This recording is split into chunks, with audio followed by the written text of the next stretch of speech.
Assalamualaikum warahmatullahi wabarakatuh.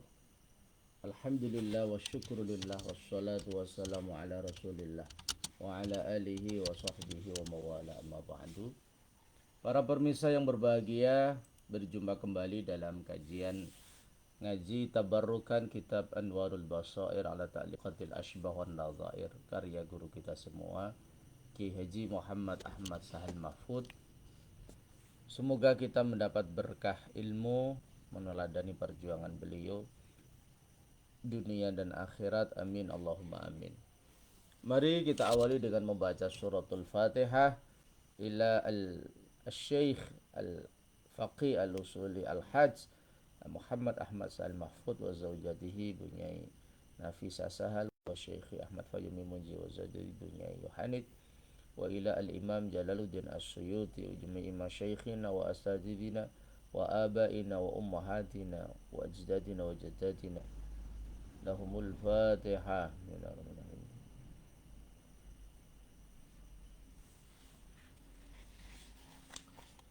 Para pemirsa yang berbahagia, pagi ini kita membahas apa ya kira-kira? Bismillah, alhamdulillah sudah sampai kaidah ma aujaba a'zamal amrayni bi khususihi la yujibu dunahuma atau adwanahuma bi umumi. Kaidah ini menjelaskan jika sesuatu itu punya dua resiko, mewajibkan dua hal, maka dipilihlah yang paling khusus, yang paling besar, tidak semuanya. Jadi sesuatu yang mewajibkan dua hal, maka dipilihlah yang paling besar, yang paling yang paling punya resiko terbesar, yang paling punya hukuman terbesar. Tentu di satu sisi kaidah ini punya tujuan supaya orang jera melakukan semuanya, khususnya yang dosa yang terbesar.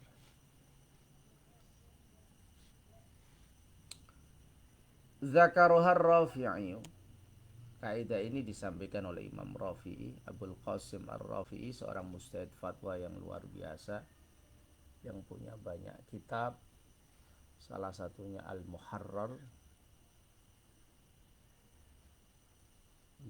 salah satunya Asy-Syarhul Kabir, Asy-Syarhul Aziz, yang mensyarahi Al-Basit lil Ghazali, seorang mujtahid fatwa yang luar biasa sebelum Imam Nawawi. Ini Imam Ar-Rafi'i yang terkenal dengan banyak pemikiran yang luar biasa. Salah satunya ya yang membuat definisi fikih itu juga Ar-Rafi'i, atau definisi sholat. Ada al-ilmu bil ahkam asy-syar'iyyah al-muktasab min adillatiyah tafsiliyah, atau aqwal wa af'al muftatahatun bit takbir mukhtatamatun bit taslim bisyara itu makhsusah. Jadi Imam Rafi'i itu seorang ulama besar yang harus kita kaji ya, karena yang paling populer di pesantren itu Imam Nawawi, sahibu al-Majmu' Syarhul Muhadzab, tapi Imam Rafi'i harus kita kaji sebagai perbandingan dari Al-Imam An-Nawawi. Beliau adalah seorang faqih yang luar biasa. Wa fiha furu'un, ada beberapa contoh dari kaidah ma aujaba a'zamal amrayni bi khususih la yujibu adwanaha bi umumi. La yajibu 'ala zani at-ta'zir bil mulamasah wal mufakhadah fa inna a'zamal amrayni wa wal hadd qad wajaba. Orang yang melakukan zina, di satu sisi dia juga melakukan mufakhadah. Mufakhadah itu kalau sekarang ya namanya homoseksual, bermain dengan laki-laki, atau mulamasah, bisa SB. Maka yang sanksi yang diterapkan kepada dia adalah hadduz zina, karena itu yang terbesar, itu yang paling berat pelanggaran yang dia lakukan. Az-zaniyatu waz-zani fajlidu kulla wahidin minhuma mi'ata jaldah wala ta'khudh bihima rafatun fi dinillah. Jadi dia dijilid 100 kali karena melakukan perbuatan zina. Jadi ada dua perbuatan yang melanggar, maka sesuai dengan kaidah ma aujaba a'dhamal amrayni bi khususi, dia tidak terkena sanksi takzir pada kasus mulamasa dan mufakhadzah, karena hukuman terberat itu yang ditegakkan, yaitu hadduz zina, hukuman karena dia melakukan zina.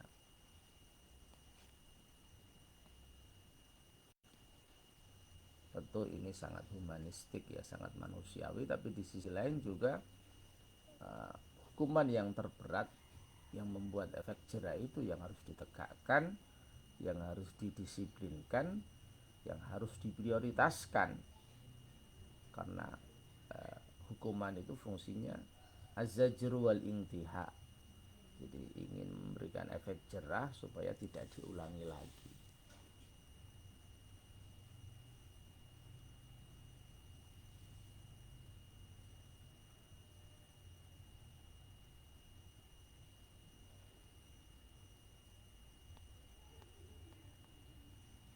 Wa minha, contoh yang kedua, zinal muhson, zina muhson.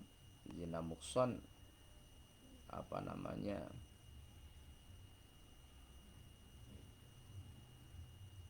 Zina ada dua, ada zina muhson, ada zina ghairu muhson.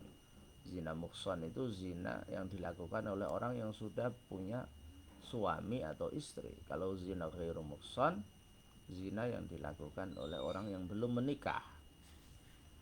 Lam yujib ahwanal amrain wa huwa al-jildu li'umumi kauni zina, khilafan li ibnil Munzir. Zina muhson ini hukuman terberatnya fa innahu qad aujaba a'dhamahuma wa huwa ar-rajm. Zina muhson ini hukumannya adalah dirajam. Tentu dirajam itu lebih berat daripada dijilid, dicambuk. Sangat berat sekali, dan ya dua-duanya berpotensi, tapi lebih berat. Dirajam berpotensi meninggal. Jadi orang yang sudah berkeluarga, punya pasangan, tapi berbuat mesum, berbuat zina, berbuat selingkuh, maka dia kena hukuman yang sangat berat, yaitu dirajam, sehingga hukuman jilid tidak dilakukan, karena hukuman rajam itu yang lebih membuat efek jera dan beresiko dia meninggal karena hukuman itu. Ini berbeda dengan Imam Ibnul Munzir yang mengatakan fa innahu qala biwujubil amrain. Imam Ibnul Munzir punya pendapat ya dia wajib dirajam, yang dia wajib dicambuk, dijilid. Tapi pendapat yang masyhur, orang yang zina muhsan, ya hukuman yang terberat yang dia terima yaitu ar-rajm, dirajam. Kita tahu praktek rajam tentu sangat berat ya, dibandingkan dengan dicambuk ya, karena pelanggaran lebih berat, di mana dia sudah punya pasangan tetapi dia melakukan tindakan selingkuh yang luar biasa, yang menghancurkan keluarganya, yang menghancurkan masa depan anak-anaknya. Sebagaimana pelajaran yang luar biasa dari kisah Isra Mi'raj Rasulullah SAW, ketika orang lebih suka makan bangkai yang busuk daripada makan daging yang segar. Dia punya istri yang sah atau punya suami yang sah, tetapi justru bermain dengan orang lain, berselingkuh, berbuat mesum. Ini tentu menghancurkan pasangan dia yang sah, menghancurkan anak-anak dia yang lahir dari pasangan dia yang sah. Ini menjadi warning ya bagi semua orang, apalagi di era globalisasi sekarang ini, di mana hedonisme, permisivisme itu menjadi tren, sehingga tidak ada internalisasi agama, moral-moral agama yang diindahkan.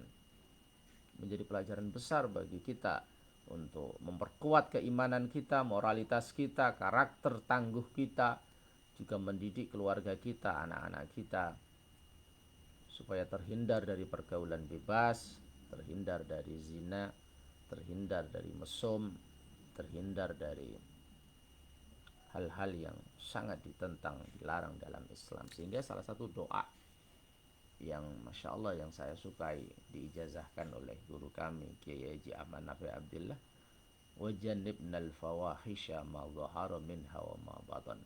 Ya Allah, jauhkan kami dari perbuatan fawahish, perbuatan-perbuatan keji, termasuk fahisyah itu zina. Wala taqrabuz zina innahu kana fahisyatan wa sa'a sabila.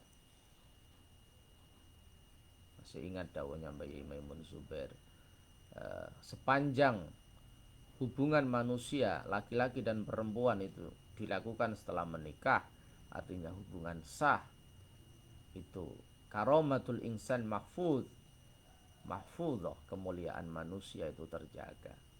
Tapi ketika hubungan laki-laki dan perempuan ya dirancang itu tanpa ada akad nikah, artinya terjadi perzinahan, terjadi hubungan mesum, maka hancurlah kemuliaan manusia. Dan itu tantangan yang luar biasa di era sekarang, di era transformasi iptek, di era transparansi informasi, di era yang penuh dengan keterbukaan, interkoneksi dan lain-lain, yang punya potensi besar untuk melakukan hal-hal yang dilarang dalam agama, termasuk al-fawahish, termasuk zina di dalamnya.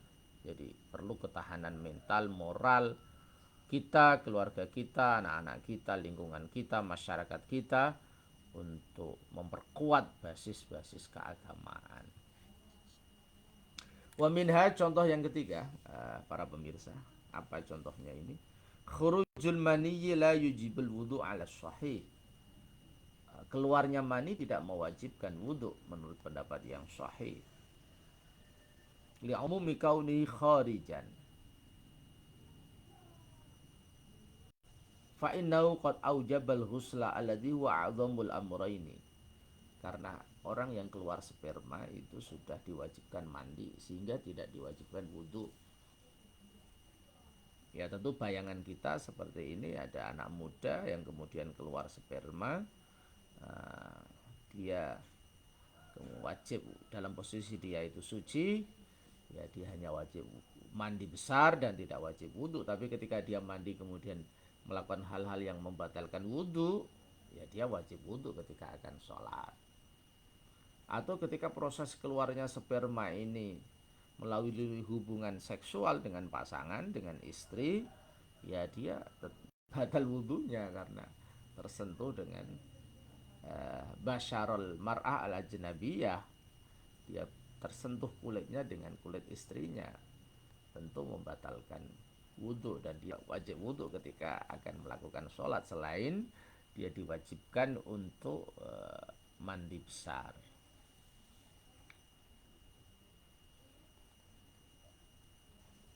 Wa naqadat hadhil qa'idah suwarun. Ada beberapa pengecualian yang bahasanya di sini naqadat ya, merusak atau kaidah ini, tapi artinya contoh-contoh setelah ini, contoh-contoh yang menggabungkan dua hal. Jadi tadi ada 3 contoh saling terkait ya. Misalnya tadi menegakkan hukuman hadduz zina daripada mulamasa atau mufakhodah. Yang kedua, kalau itu orang berkeluarga zina muhson maka dipilih dirajam karena yang paling berat. Yang ketiga ini Orang yang keluar sperma tidak wajib wudhu ketika memang dia tidak bersentuhan dan tidak melakukan hal-hal yang membatalkan wudhu, dia hanya wajib mandi besar. Apa kaidah-kaidah yang dikecualikan dari ma aujaba a'dhamal amrayni bi khususihi la yujibu adwanaha bi umumi? Al haidu wan nifas wal wiladah. Haid, nifas dan melahirkan. Fa innaha tujibul husla ma'a ijabihal wudu. Orang yang haid, nifas dan melahirkan itu ketika sudah selesai waktunya, waktu haid sudah selesai, nifas sudah selesai, atau orang melahirkan tanpa nifas sudah selesai, maka dia diwajibkan bagi perempuan itu untuk mandi besar sekaligus diwajibkan untuk wudhu.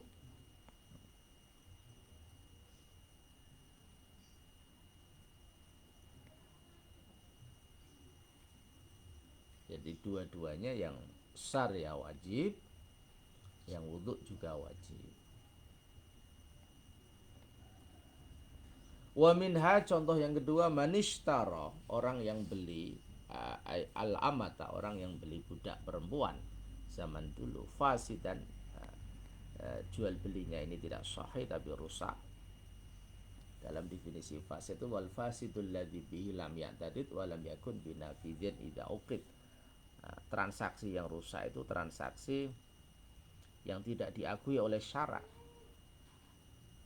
sehingga tidak ada nufud, tidak lestari, tidak bisa, dia tidak memiliki misalnya karena transaksinya fasid. Orang jual beli membeli amat budak perempuan dalam posisi transaksinya fasid, tidak memenuhi syarat dan rukun. Wadhabitu shahihi ma ta'allaqa bihi nufudun wa i'tidadun, tidak ada tidak diakui oleh syarak sehingga tidak lestari, tidak nufud. Tapi wawati'a, tapi dia kemudian melakukan persetubuhan dengan budak perempuan itu, lazimahul mahrum, maka dia wajib membayar maharnya. Wa arsyul bikaroh, dan dia juga kewajiban untuk membayar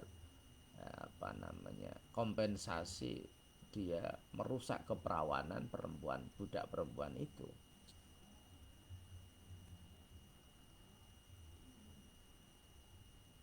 Wala yang dari itu fil mahri, jadi mahar dia wajib, kemudian dia membedah keperawanan itu juga harus dibayar. Jadi dua-duanya diwajibkan. Contoh yang kedua,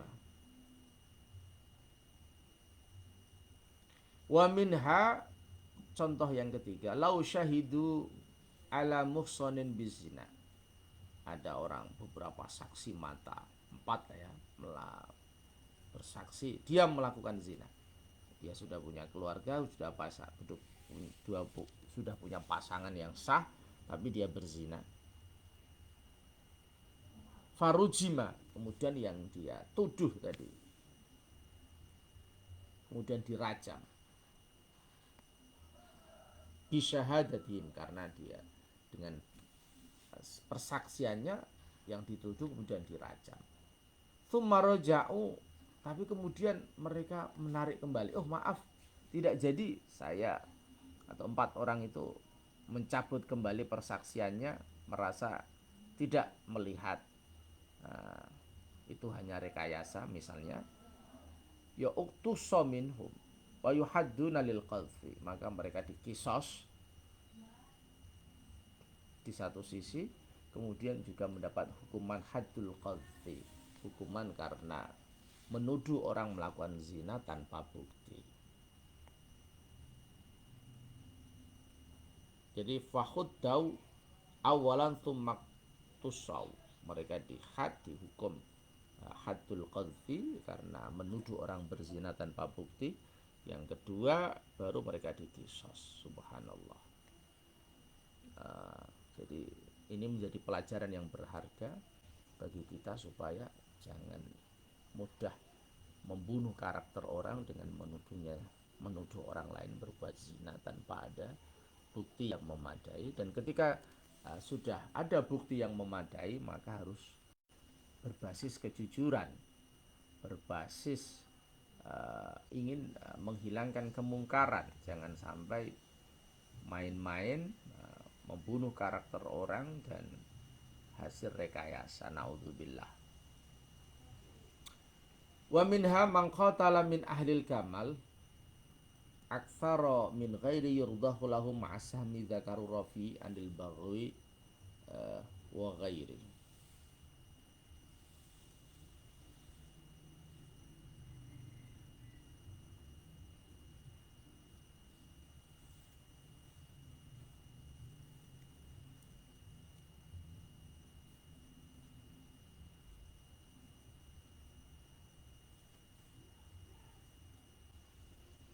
Ada orang yang berperang, ada orang terbaik, generasi-generasi kamal, generasi-generasi terbaik,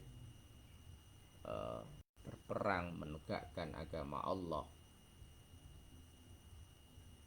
Aksaro, ay qitalan aksaro, mengikuti medan pertempuran lebih banyak, seperti Sayyidina Ali, sahabat Umar bin Khattab dan lain-lain yang Masya Allah menemani Rasulullah untuk menegakkan Islam ini.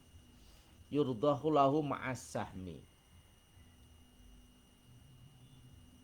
maka dia diberikan bagian sesuai dengan bagiannya dan diberikan bonus ya, diberikan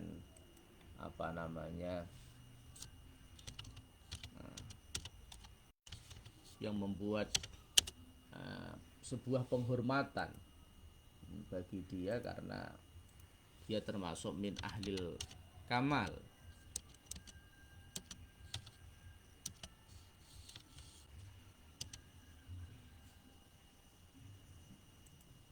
Ini tentu zaman, Masya Allah, zaman Nabi tentu luar biasa. Orang-orang yang lincah secara fisik ya, secara ilmu, dan dia tidak ada dia tidak ada niatan lain di dalam berjuang itu kecuali li'ila'i kalimatillah, maka ada penghormatan lain selain memperoleh saham atau bagian yang sudah ditentukan. Wa huwa a'zamul amrain, kalau saham itu sudah ditentukan mana yang mana yang bagian pemacu kuda, pasukan panah dan lain-lain. Karena dia min ahlil kamal, maka ada bonus lain yang diberikan sebagai busyra, sebagai bebungah kepada ahlul kamal itu.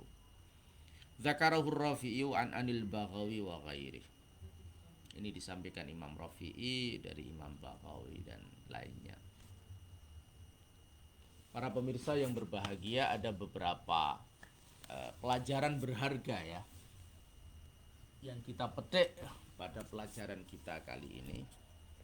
Pertama, lagi-lagi dalam konteks moral, contoh yang disampaikan dalam kaidah ini adalah kaitannya dengan dekadensi moral, yaitu kebebasan seksual yang kemudian mengakibatkan banyak sekali punishment yang tidak seharusnya terjadi. Dan lagi-lagi tadi saya sampaikan bahwa di era sekarang ini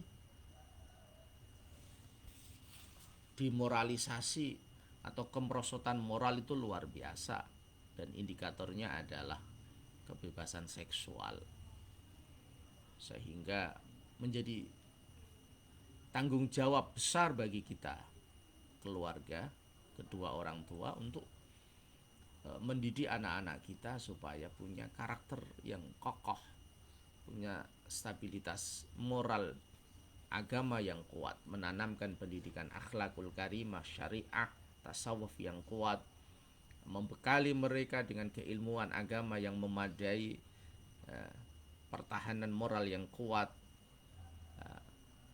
mengajari mereka bagaimana bergaul yang sehat secara agama dan sosial serta budaya, dan selalu melakukan pengawasan supaya anak kita tidak terjerumus dalam pergaulan bebas, tapi on the right track, di jalan yang benar, siratal mustaqim.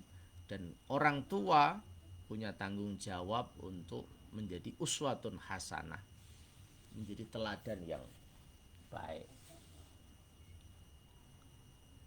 Pelajaran yang kedua dari kaidah ini adalah semua orang harus bergerak untuk menanggulangi penyakit sosial yang menghancurkan ini, yaitu seks bebas. Kalau tadi disampaikan oleh Al-Imam As-Suyuti tentang ahlul kamal, berperang untuk menegakkan agama Allah yang harus dikasih saham, dikasih bagian sesuai dengan ketentuan, dan dikasih bonus, diperseni, ya, dikasih bonus khusus. Maka di dalam menanggulangi kebebasan seksual sekarang ini semua harus terjun langsung.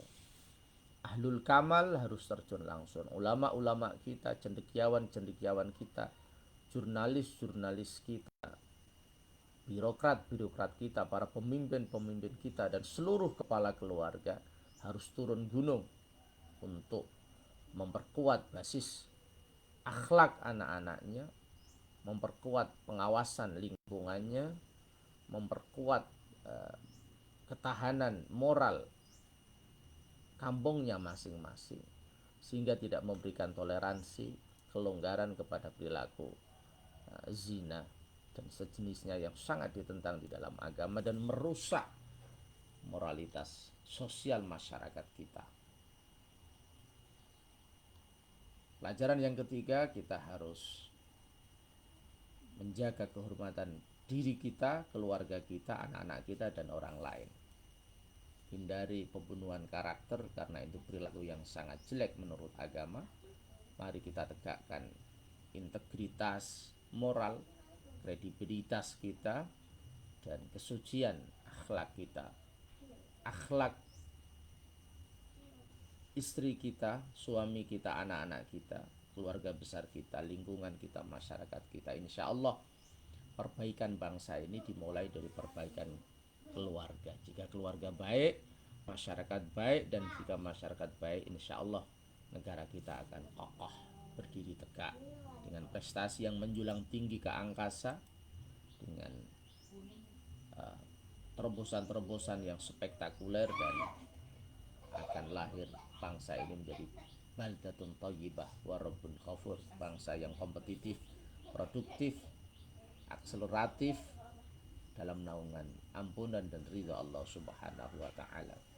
Demikian, semoga bermanfaat. Kurang lebihnya mohon maaf. Al-Fatihah.